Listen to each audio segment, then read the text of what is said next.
Hey, it's your old pal Lucid Stew again with another Dreams breakdown. This time we're going to cover the Gothic novel Game Jam stream from July 26th. There's a lot to go through, so let's get started. Let's start off using the joint system to add hinges to a couple of doors. This lets you set range of motion on the hinge as well as start position. These joints are rotated 90 degrees, but you could also leave them unaltered to spin things. We finally get a more detailed look at a character brain. You'll notice that a theme with brains is organization. You can leave them a giant mess or try to clean them up a bit like this one by organizing them into microchip hierarchies. This brain features a state machine. If you don't know what that is, it breaks an object's behaviors up into different states based on the input it's receiving. If you want to think of yourself as a state machine, if someone punched you in the face, you'd likely switch over to your angry state. Keeping with the state theme, this brain uses exclusive gates. This is a logical operator of sorts that keeps all other logical operators from firing in that scope. Normally you would have to specifically control any other gates to make sure they didn't fire while your desired state was firing, and that can get messy with several gates, so this is a nice shortcut. We see also that Dreams has a debug feature, so if you weren't already blown away by the features they're packing in, there's another to add to the pile.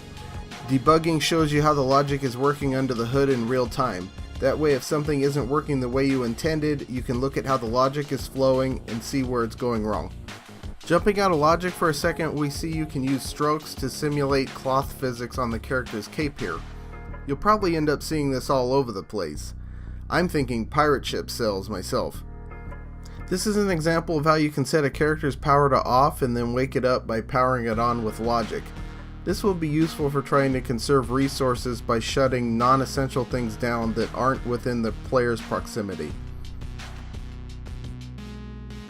It would appear that object transparency is currently not an option. If this stream is any indication, the best alternative would be changing the waxiness/metalness variable on the object. This appears to let light sources pass through to some degree, but the object remains opaque. You can combine that with a light object to mimic an opaque window. We touched on object transparency 2 years ago in the above video. There was no answer about it then. As with all things about Dreams, I think that it's best to reserve judgment until we see it or get a direct answer. That said, it would be nice to be able to make real windows. Speaking of lights, you can change the Use Image slider inside a light to apply various shape filters to your light. These are referred to as gobos in professional lighting schemes. We get a partial answer for how math is going to work in Dreams. A regular signal is scaled from 0 to 1. With the remapper of a signal manipulator, you can alter the input, output, or both of a signal with 100 degrees of precision. In theory, this would allow you to multiply and divide by up to 100. The manipulators are also able to change the signal in other ways, such as smoothing in and out or generating statistical noise. Here are some grade and effects sliders I'm pretty sure I hadn't seen before. This is vignette strength, bloom, lens flare, grain, and chromatic aberration. Vignetting darkens the corners of the camera. Bloom appears to enlarge the auras of the lights. Lens flare simulates the interaction of intense lights with the camera lens. Grain is fairly self-explanatory. Chromatic aberration causes different colors to make an object appear to be out of focus. Really quick, studio lighting is a nice feature that allows you to turn off all lighting effects temporarily so you can see your workspace. Sorry if I'm hopping through topics a bit. It's generally easier to approach these streams in chronological order. I thought this was worth looking at just to showcase the amount of ambient sounds already in the game. You get a sense of the scale of the amount of audio elements that will be available, and that's before the multitude of users even get their hands on it. And in case you didn't think the audio features were crazy enough, it turns out you can even design surround sound schemes. This is a pretty cool feature for those thinking of using Dreams for cinematic projects. You've probably seen music created on an instrument canvas, but how about effects? In this instance, Ed is using several canvases to create a loop of thunder and lightning. Back to cameras, you can use camera pointers to direct the player's attention to a certain spot. And back to audio, you can manipulate the response curve and reverb to simulate all sorts of room effects. In this case, they're mimicking the interior of a cathedral and applying it to the thunder and lightning loop. And back to logic, some more keyframe interpolation.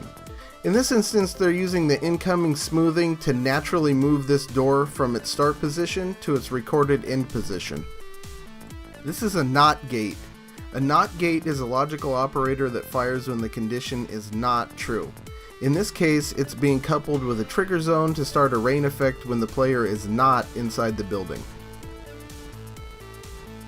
Another engine feature is precise move. This allows precision movement without having to scale things up, which will be absolutely essential for building detailed objects efficiently. Here's an okay look at the inside of an emitter. In this case, the emitter is firing an arrow, but this object is going to allow the user to dynamically generate anything. This will be essential for those looking to dynamically create and destroy a world in order to keep from loading new levels. You'll also use this just about any time you want to bring anything into a world at runtime that isn't in it in edit mode. Emitters also have a whole host of outputs, so you can trigger different events based on what they're doing. In this case, the emitter is triggering the sound of the arrow firing when it's emitted. And lastly, timers. It's actually good practice not to rely too much on timers. You'll have plenty of other objects telling you when stuff happens in dreams. However, sometimes they're unavoidable, like when you want to add a delay to the firing of the arrow like we're seeing here. Just one of many features we'll hopefully get our hands on soon. That's all for now. See you next time!